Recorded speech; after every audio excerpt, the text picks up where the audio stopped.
My mother didn't visit me in the hospital when I had heart surgery because my sister needed help moving. I walked out 3 days later alone. The call she made 9 months later when my sister had the same surgery, I didn't answer. My mom called me on a Thursday at 7 in the morning. She left a voicemail 1 minute and 40 seconds long. She was crying.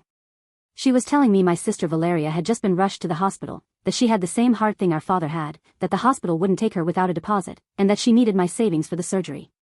I read the transcript on my phone and deleted it. Real quick before this gets worse, and trust me it gets worse, if you live for this kind of Reddit chaos, hit subscribe. A like genuinely helps us bring you more of this stuff we're all addicted to. Okay, back to the story. It had been 9 months since I walked out of the same surgery alone. Let me back up. My name is Andrea. I'm 32 years old. I'm a senior architect at a firm called Paradisa Design in downtown Austin, Texas. I design high-value residential homes, $2-3 million, for people who want to live in the hills. I live alone in a house I bought 2 years ago in South Austin. It's not fancy. It has 2 bedrooms, a backyard with a pecan tree, and an open kitchen with a window that faces west. Every single thing I have I earned. My sister Valeria is 29. Up until 3 months ago she'd never held a formal job in her life. My mom is 62. She lives with Valeria in a rental house north of Austin. She sold her car last year to pay off credit cards. My dad died of a heart attack at 46. I was 10. Valeria was 7. From that year on, my mom let me know it was my responsibility to understand. I'm going to put the contrasts side by side because otherwise they lose their weight. They bought Valeria her first bicycle when she was 8.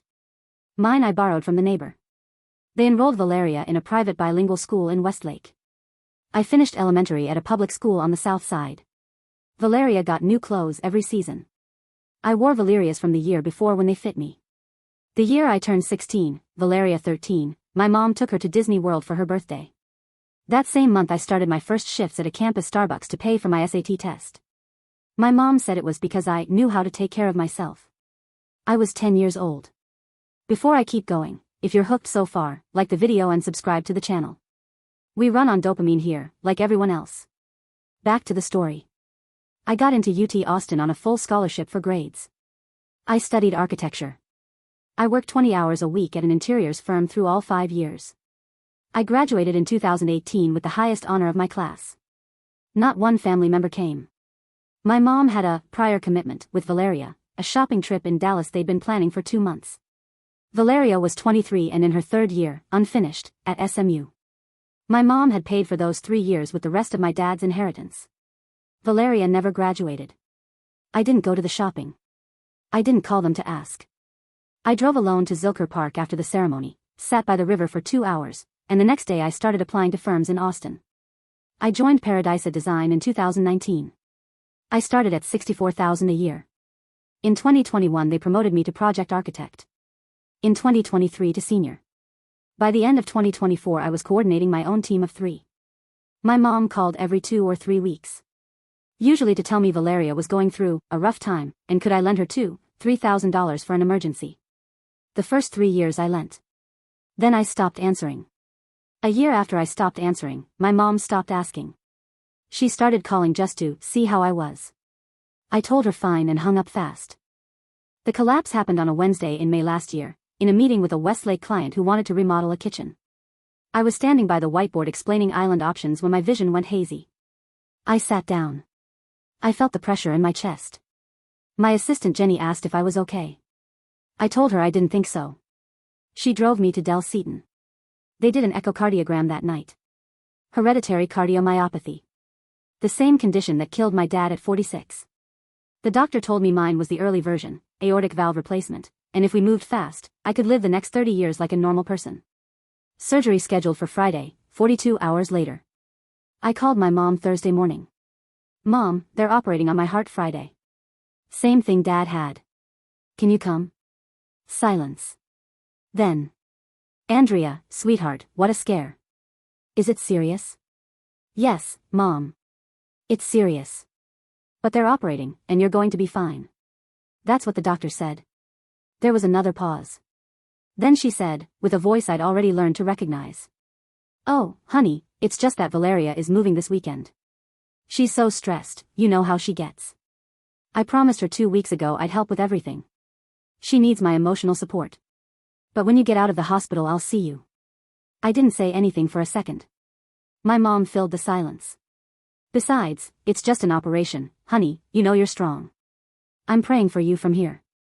Jenny can go with you, right? Jenny could come Thursday night. She left at 11 because she had work in the morning. I went into surgery Friday at 6:30. I woke up Saturday at noon. I was discharged Monday morning. I took an Uber home. I managed the next 6 weeks of recovery alone. I couldn't lift anything heavy, couldn't drive, couldn't cook anything complicated. I ordered food. I slept with 2 pillows so I wouldn't cough.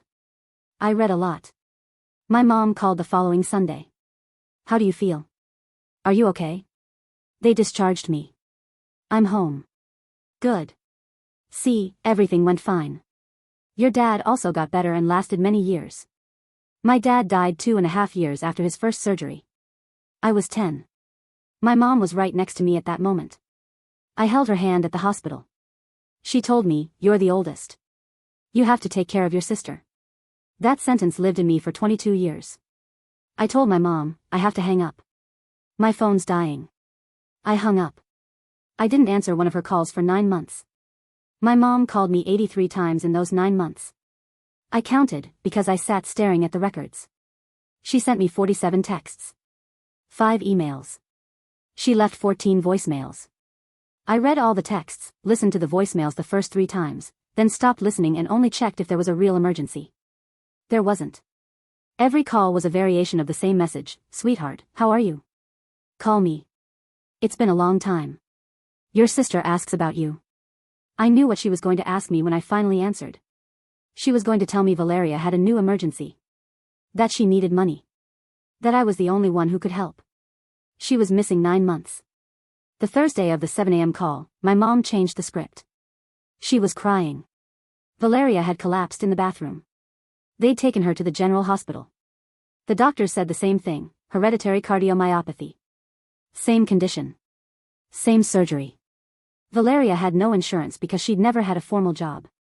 The hospital asked for an $80,000 deposit. I read the transcript. I listened to it once too, because I wanted to hear my mom crying. She cried with a kind of desperation I hadn't heard since my dad's funeral. I didn't answer. The next day my mom left me another message. Then another.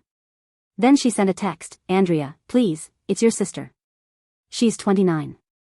She can't die." I read the text. I thought about the Friday I walked into surgery with Jenny eating a Panera soup in the waiting area because it was the closest thing I could Uber Eats. I thought about the Monday I walked out alone to hail an Uber with my incision freshly closed. I thought about the 6 weeks I spent eating delivery. I didn't answer. What happened next I learned from my cousin Melissa, the only person in that family who still talks to me. Valeria was accepted into a charity program at the Austin Public Hospital. They operated 3 days after the voicemail. She survived. But the program doesn't cover 90% of the total cost: anesthesia, post-op meds, rehab, follow-up. The final bill was $118,000. My mom signed as co-signer. My mom sold the last car she had left. They moved from the rental house to a 1-bedroom apartment. My sister started working as a waitress at an Olive Garden near her apartment 3 months after the surgery. She works 4 to 11, 6 nights a week. She makes around $1,200 a month with tips. The hospital debt grows faster than she can pay it. Melissa told me once, half quiet, "Your mom never said you didn't help. She just says she can't reach you." I told Melissa, if she reached me, I wouldn't answer either way. Melissa hasn't brought it up again. My mom still calls every few months. A message on my birthday. Another on Mother's Day, when she wants to make me feel guilty. One when her brother, my uncle, died and she let me know about the funeral I didn't go to. Valeria wrote me once.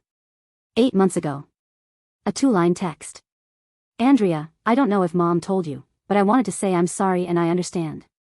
If you ever have time to talk, I'd like that." I read the message. I read it again. I didn't answer. Not because it didn't move me. It did move me. I thought about her for 3 days after. I thought about answering something short, seeing her once, sending her a little money to help with the debt. Then I remembered my mom's line the Thursday of my surgery: "Valeria is moving this weekend. She's so stressed, she needs my emotional support." And I remembered the line my mom told me 22 years earlier at my dad's hospital: "You're the oldest. You have to take care of your sister. I didn't answer Valeria's text.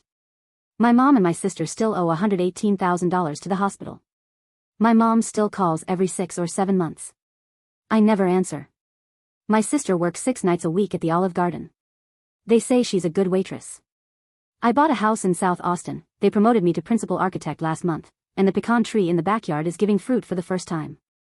The other day, while I was watering it, I thought my mom had been right about one thing in her life. I was the one who knew how to take care of myself. What she never learned is that when you raise a child asking them to take care of themselves, in the end that's the only thing they're going to know how to do.